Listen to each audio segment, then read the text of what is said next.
Hey everyone, live here, doing another biz chat.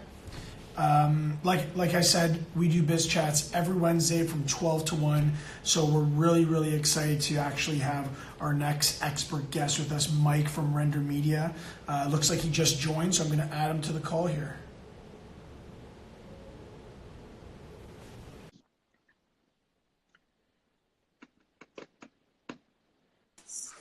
Hello. Hello.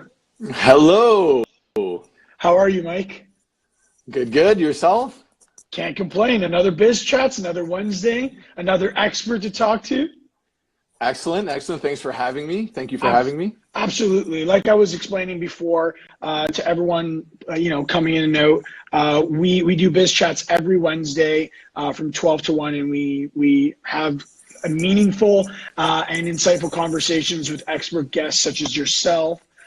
Today we're going to be talking about the power of video marketing, which I'm excited to hear about because I'm a fan of video marketing. And also, this segment is brought to you by Render Media, where you're the creative director and producer. And Render Media is a video and digital media business that's been around for close to 10 years, and you've worked with major brands. I'd love to learn a little bit more if you want to, tell everybody about your company a little bit. Absolutely. So I have been doing this for almost 10 years now with Render Media, creative director, producer, focused in video production and digital media. So yeah, I mean, it all started as a creative young guy, coming right out of university. Was looking to, be entrepreneurial. I have a bit of a past in the arts and treating it like a business and that sort of thing. So this seemed to be a very viable business at the time. Absolutely. So we launched in the recession of '08. Nice. And I, attest all of our chops to what we learned launching in a recession, which is, a lot of companies to their own demise, the first thing they do is cut marketing in a recession, which is the opposite thing to do, actually. You can get a lot of market share at that point because a lot of people are doing that. So if you want to follow the herd, you can follow the herd, which is what most people do. So anyways, long story short, we started in a challenging time and gained our strength there and haven't looked back since. It's been almost 10 years. We work with a lot of big brands and yeah, we're going strong. Beautiful. I'm so happy to have you here. But let's get started. We have about an hour here. And I have about 10 questions that I want to ask you. And obviously I'm very excited to hear the answers. So the first one out the gate is, why is video content powerful? Well, video content is powerful for many different reasons. I'll list a few of them, but it has a lot to do with the engagement. So video content has a higher level of engagement than more static content because you're using a lot more stimuli, basically, like visual stimulation. You're using audio, you're using music to evoke emotion, you're using colors and animation and graphics, and you're getting like that human element coming across in a video because you're hearing someone's voice.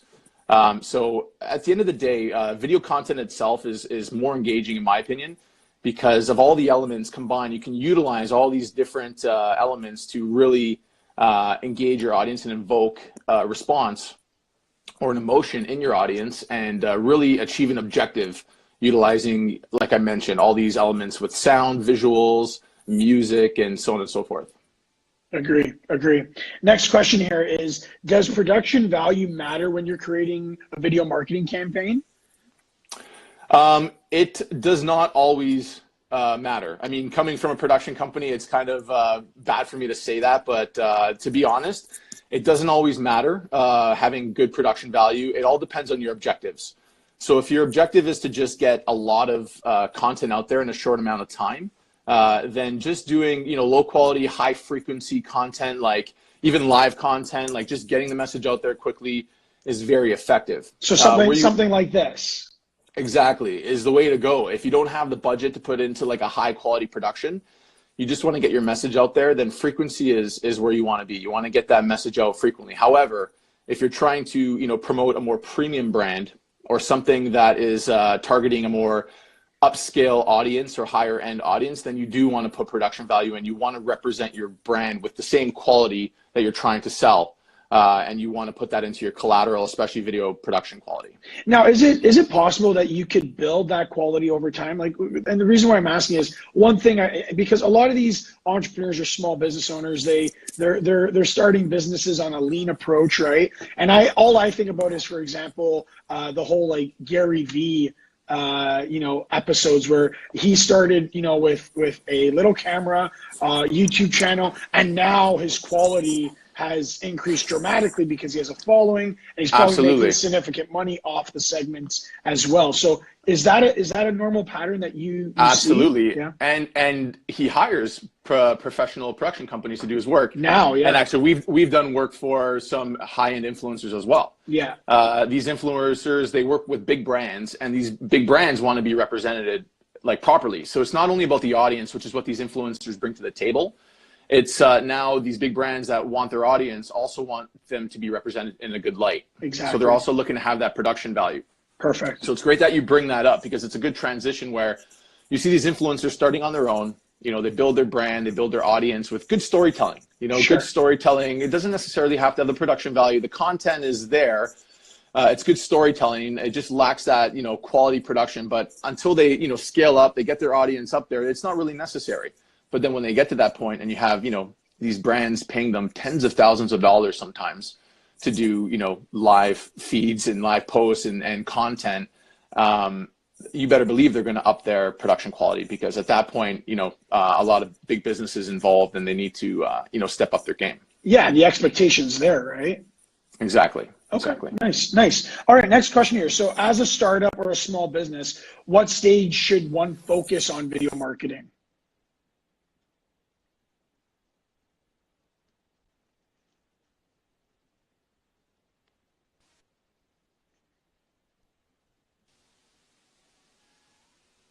I'm sorry, I had a bit of, can you repeat that? Yeah, no, not a problem. So basically, as a startup or a small business, what stage do you think they should, start thinking about video marketing? As a startup, I really think a good point to start thinking about is when they have the budget. But also, having said that, you can still bootstrap. So, I mean, you can start with smaller types of productions that you can do in-house, using even just your phone, just getting the message out there. Like I said, live stuff like what we're doing now, just get the message out there. So in the startup phase, and when you don't really have that budget, you can start small and just have good storytelling and just get something out there. I truly believe they shouldn't fully hold off until they grow and have the budget, because that will help them grow. Even just, simple storytelling will help them grow. And meet those objectives along the way, and there's nothing wrong with that. I really think it's okay for them to start in the get-go, in startup phase when they're bootstrapping with just simple stuff they can do on their own before they scale up to getting a professional to take it to the next level. Again, startups, there's bricks and mortar in a lot of businesses, and I really think that video should be a part of that. Nowadays websites are moving into that. I'm maybe even aging myself here, but like I came out at a time where like even everyone didn't have a website. Yeah. Right. You know what I mean? I'm pre-YouTube. I'm 4:3 SD codec here. So like I started before all this stuff. So, I saw that become bricks and mortar, and now, we live in a day now where video is bricks and mortar as well. You can't have a business without having some form of a video to communicate your message. Just like you need a website now, you absolutely need that. Just like in the past, like if you wanted to be legitimate and credible, you need like a business card or something back in the day. Sure. So I really believe video is part of that. So even as a startup, bricks and mortar, I really think it needs to be a part of that. Yeah, and as an example, like to anyone looking right now, I started, I like to say I was ahead of the curve, because when Instagram came out and even Snapchat, I came out with a series called InstaBiz Advice, where I just took 10 seconds to literally give the viewer 10 seconds of short and sweet business advice to capture their attention and engagement. And over time, I think I've done maybe, over 60 or 70 InstaBiz advice, and it's content that I can leverage forever, whether I'm sharing it on Twitter or Facebook or whatnot. And I only did that with my phone. Like, it's not a big deal. And there you go. Right. And that's your objective, right? Your objective is frequency, getting out there, get in front of your target audience, and you're not going to be criticized for your quality of content because that's your objective. Sure. Your objective is frequency. It's just a quick and dirty, get it out there, keep it going, get the message out, and people know it's live. And that's another thing. Live is accepted by your audience to not be flawless and have mistakes, and we can stutter, and it's totally fine, and we can make mistakes, whereas in a polished video it's different. People are going to look at and nitpick at the imperfections per se. Exactly. Well, that's great. All right, next question here. How do you engage in YouTube marketing campaigns? YouTube marketing campaigns. So basically there's many different ways to do that. You can basically have paid advertising, which is the most popular way, and have paid ads created and placed with other popular videos. So for example, I'm sure you're watching your favorite video on YouTube. You have to wait a certain amount of seconds before you can skip that ad. So that's the pre-roll ads. So that's very popular. And then even throughout the duration of videos, you can add in ads as well, depending on the length of the video. So advertising on YouTube is very popular, but there's also like VSEO as well. And, basically optimizing your YouTube video to be searchable. Nice. So now when you post a YouTube video, you can also, put keywords, just like, you do with like Google and whatnot. You can basically do VSEO, which is video search engine optimization, which is very similar to search engine optimization, where on YouTube you can use keywords and basically allow your video to be searchable based on the topics that you select as those keywords. And that makes sense, because as more and more people create video content, it's going to be a competitive landscape there, right? Absolutely. And just like anything else, it's like real estate. Certain keywords are more sought after, more profitable. People want to go after those conversions more because, those marketplaces are more valuable. So it becomes more competitive, and just like the advertisements too, and that's a whole other topic. When you're buying the ads, depending on the demographic you're going after or the target audience you're going after, the price point changes too, because certain demographics are more sought after, and it raises the price of the real estate per se. Yeah. Okay. Perfect. This goes into the next question actually. So, which, in your opinion, which is the best platform for video marketing? You have Facebook, you have YouTube. I want to also add in there, Instagram and also Snapchat. In your opinion, what do you think is the best platform for video marketing? The best platform for video marketing, again, it all comes down to objectives. I don't think there's any like best or better. Just like I don't think my opinions are more relevant than someone else's. I think it all comes down to like representing your brand accurately and meeting objectives. So to answer that, like for example, YouTube and Facebook differ in a few ways. So, I mean, if your objective is to, promote interaction with your audience while serving them video content, then, Facebook's the way to go. There's far more ability to interact with your audience in the form of, likes and comments and whatnot. Whereas YouTube, it doesn't have that sort of, those sort of parameters as much. And people, the statistics are people don't live on YouTube as much as they live on Facebook. So that interaction isn't going to be there. However, YouTube is better if you want to like really serve ads to a target demographic and really try to optimize, your engagement and all that sort of thing. YouTube's better if you're looking to serve maybe higher quality ads. I would take that route, sort of thing. Sure. So the short story is basically, it all depends on your objectives. I mean, they both are great in their own right. It all depends on what your target audience is, A, and B, what your objectives are, and then you make a decision based on that.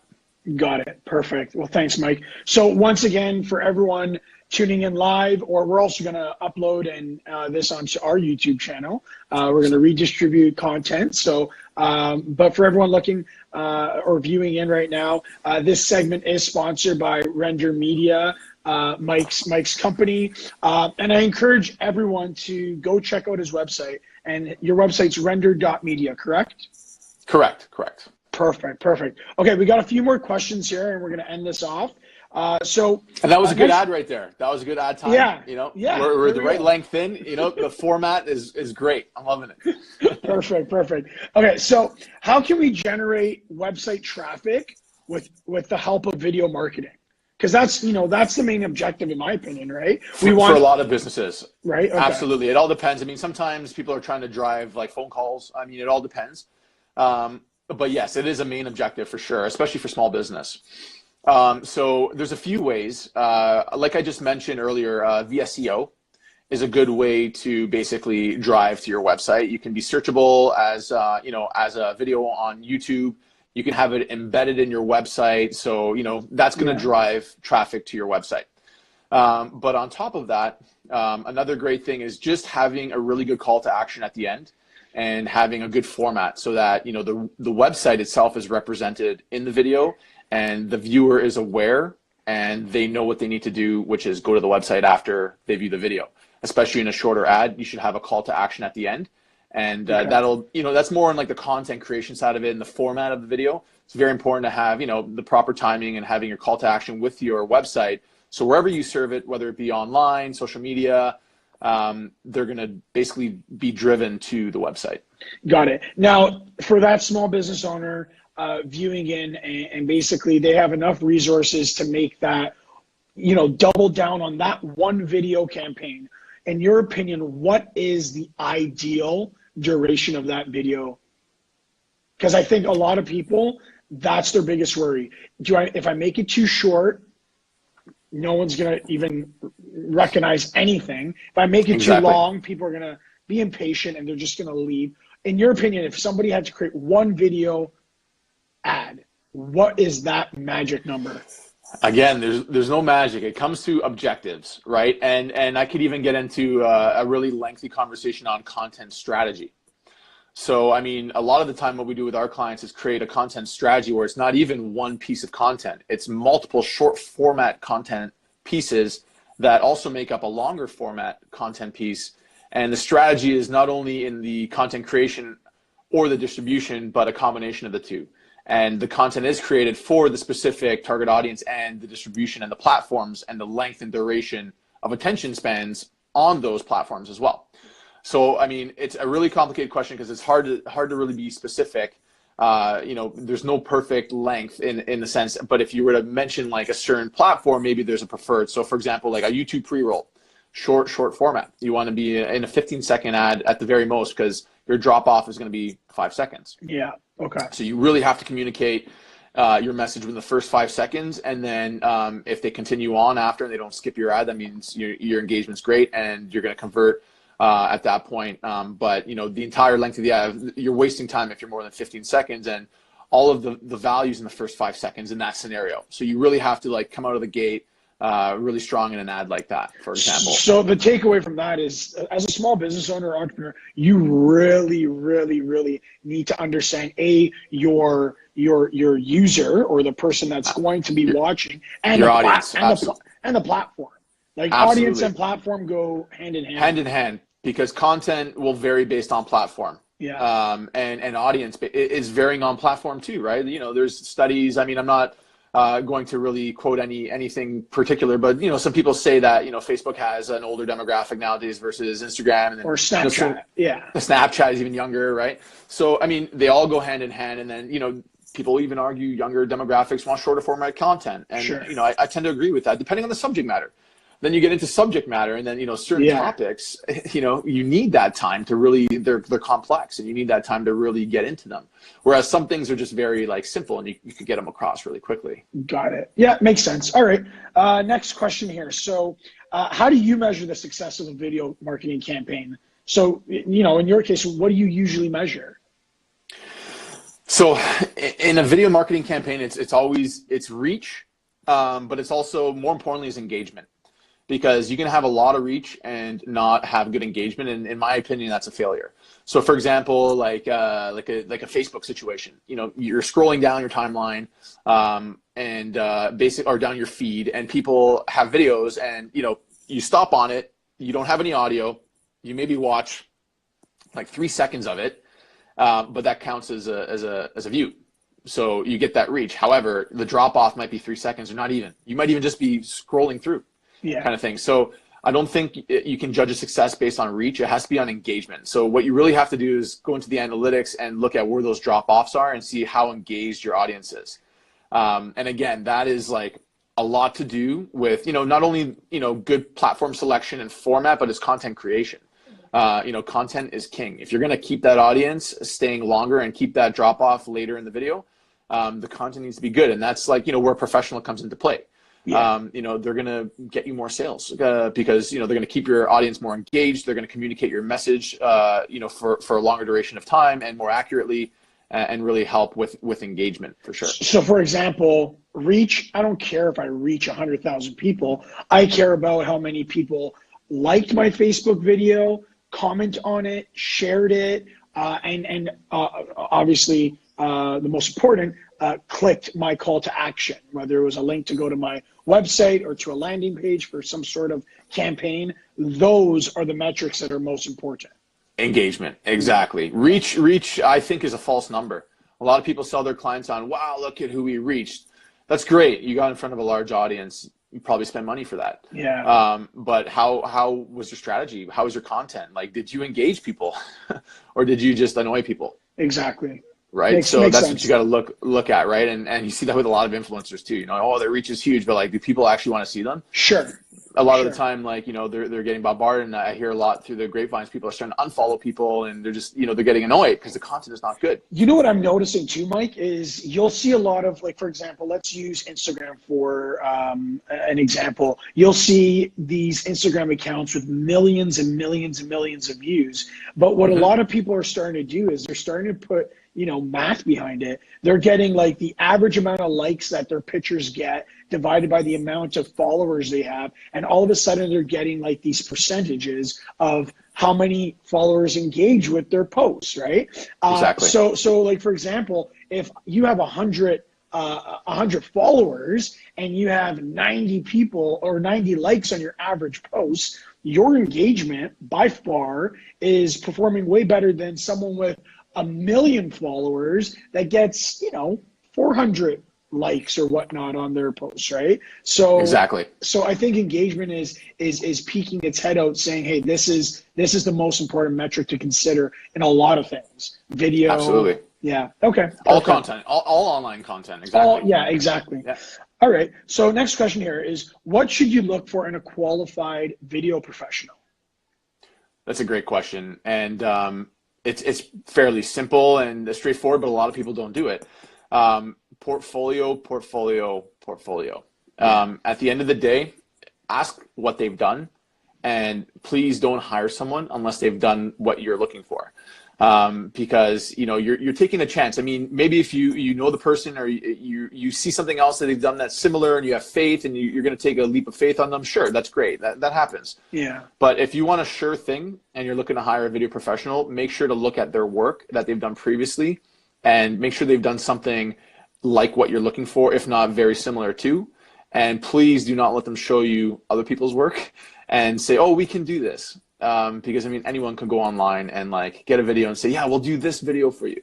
But I mean, creative direction and execution are two completely different things. I mean, someone can have an idea and want to, create something and pitch an idea, and it all seems great, but execution is a whole other element, and you should pick a seasoned professional that has experience executing and has done it before, most importantly, and they have a portfolio to show you.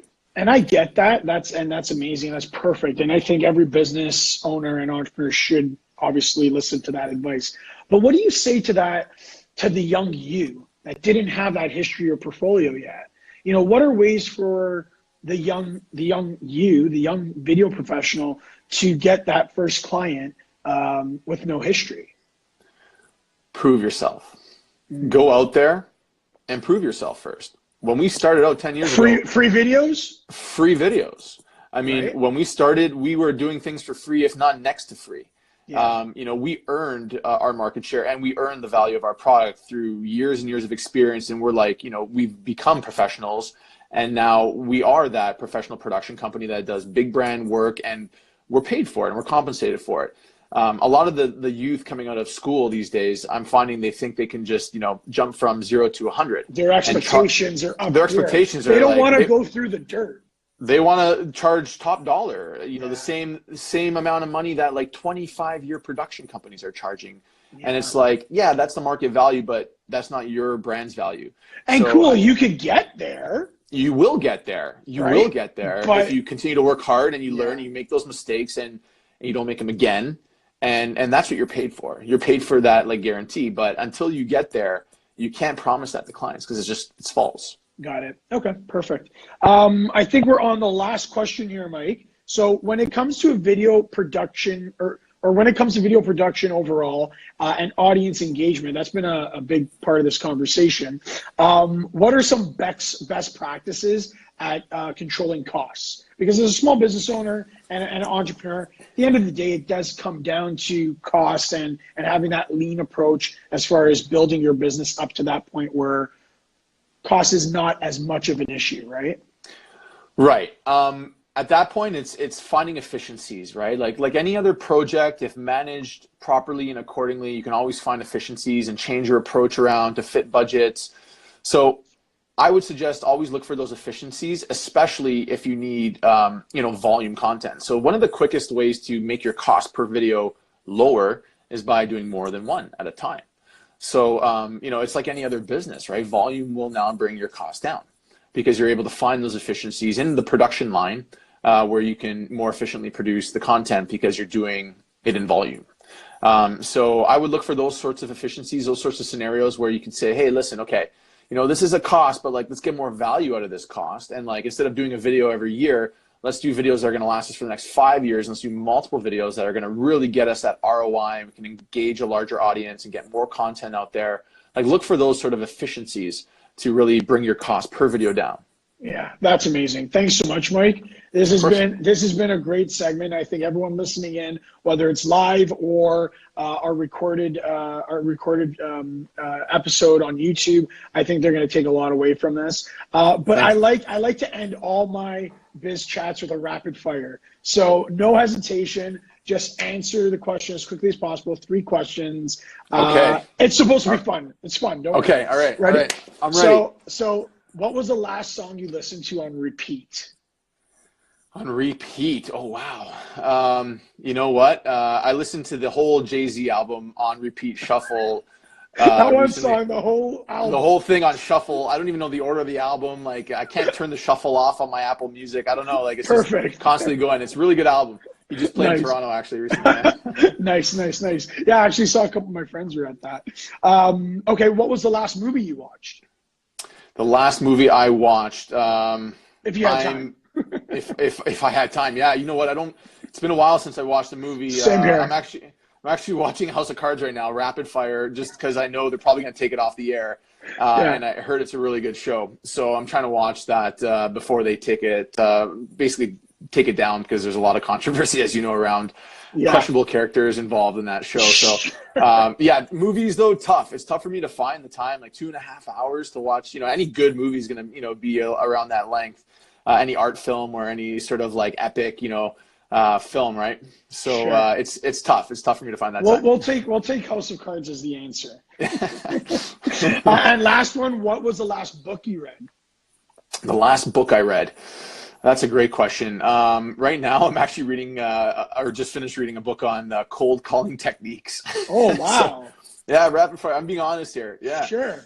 Just keep them polished, right? Like, we're looking to go after some big brands, and we're looking to take on some new clients in 2018. So I just read a business book on cold calling techniques. It was recommended by Mark Cuban.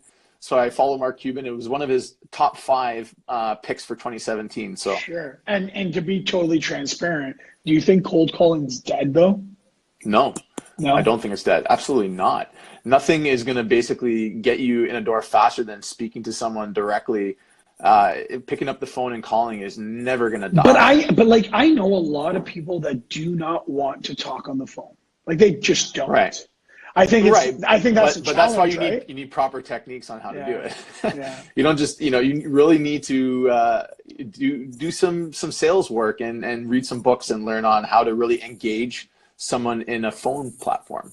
Because, the telephone is still a very viable platform of communication. I mean, technically we're doing this on a phone right now. Being it's Instagram and it's live, I mean, a telephone is still a very viable form of communication. And still there's a lot of decision makers in large corporations that, I've been in business for 30 plus years and, they're still comfortable with that. Hey, I'm You got to not know your judging audience. I'm not judging. You got to know I'm your not audience. judging. I personally think cold calling's dead, but I ain't judging. You But got to know your audience. You got you're to know your absolutely audience. right. But I do want to thank everyone for listening in. I want to, a special thanks to you, Mike, for taking, this time out of your day to chat with us and share so much insightful conversations. And once again, I want to thank your company for Render Media for making this all come together. Once again, if anyone wants to learn more about Render Media and what they do, just go to render.media and check out, the awesome work they've done. Check out their portfolio and their history with the big brands they've worked with. But once again, this segment is recorded. It will be uploaded on Bizon's YouTube channel, so make sure you check that out there. You can share it, like it, and comment. To increase that engagement. And make sure you check in next week. We're going to be doing this again with another expert guest Wednesday at 12 p.m. Eastern. And my last note is if you're interested in buying or selling a business, make sure you check out mybizon.com. Thank you, Mike. Thank you, everyone. And it's been a blast. Peace, Mike. Thanks for having me. Thanks.